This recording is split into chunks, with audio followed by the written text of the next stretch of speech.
Hello everyone, today I'm going to be telling you about the critically endangered green sea turtle, but first, let's watch a quick video I took of one.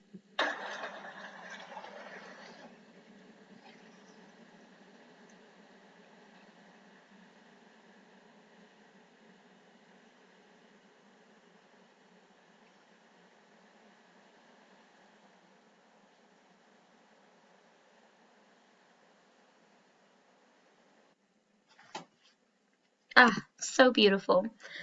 So I used to go to a little swimming hole, swimming protected little cove pretty often when I lived in Hawaii, and this one often you could find turtles there, so you kind of had to be careful because if they showed up, you did have to get out of the water or get a distance, but it was kind of a small little cove, so it was hard to keep a distance, and they really were pretty curious, so I like to just go and sit on the rocks above them and watch them, and they're just so sweet and cute. Unfortunately, though, they are a critically endangered species, and they can be found all over tropic and subtropic waters, but there is a population that is native to Hawaii, but other places that have large populations as well can be found in like Puerto Rico, Florida, Virgin Islands, other places on the East Coast that have smaller populations, but they are super migratory, so they can be found traveling thousands of miles between their stops, and they like to travel, just like Crush in Finding Nemo.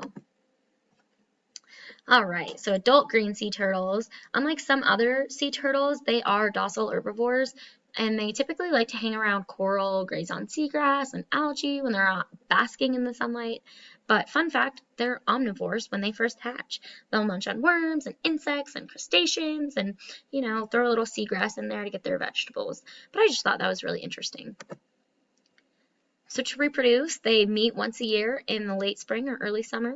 Males arrive first, followed by the females, and the males mate every year, while females only mate every 3 to 4 years. But they do, they bring something to the table because they can lay hundreds of eggs. After mating, the mothers dig a hole in the sand and they lay the eggs in it.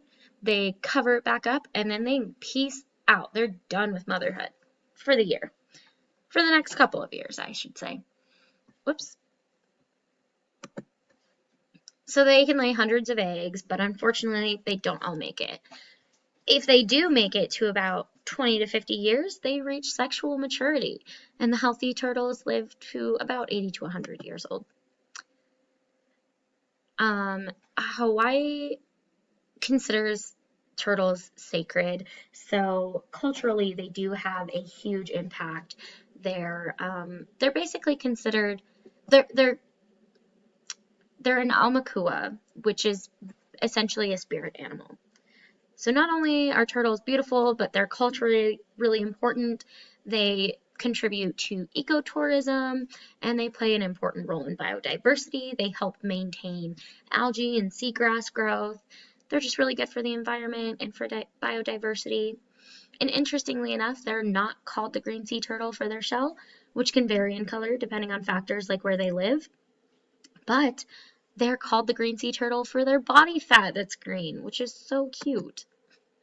So unfortunately, they are endangered due to pretty much every part of hippo, primarily being habitat loss, pollution, and overexploitation.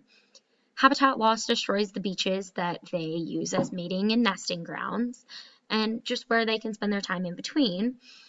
Pollution, if they consume plastic, it's really detrimental to turtles, especially because it can even affect their buoyancy and cause them to not be able to surface for air. And then the more that overfishing occurs, the more turtles that die as a result of being bycaught. So that's unfortunate. And then, humans being the invasive species we are that mostly contribute to the pollution and the habitat loss and the overexploitation, we have a huge impact on them, unfortunately.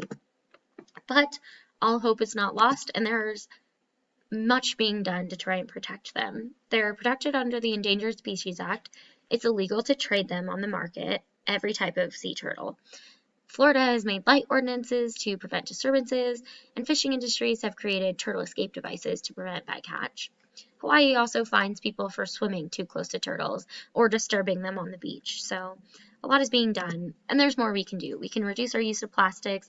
We can keep safe distances from turtles as far as if they're on the beach, we move away. If they're in the water, we get out of the water. And we can support legislation that protects them and put our money where our mouth is at. I don't know if there is a genetics engineering, biotechnology, or natural selection benefit that could help turtles, other than maybe if we engineered better fishing gear that's perhaps biodegradable and isn't plastic based. I think that's probably the number one thing we could do to benefit the green sea turtle. But if we move to Mars, we should definitely take them. They're so cute, and they naturally eat algae, they clean up water, they have a lot of benefits. And if we had to bring our own water to Mars, well, turtles would sure help clean that up.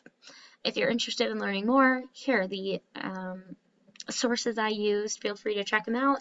They have a lot of really good information. Thanks for watching.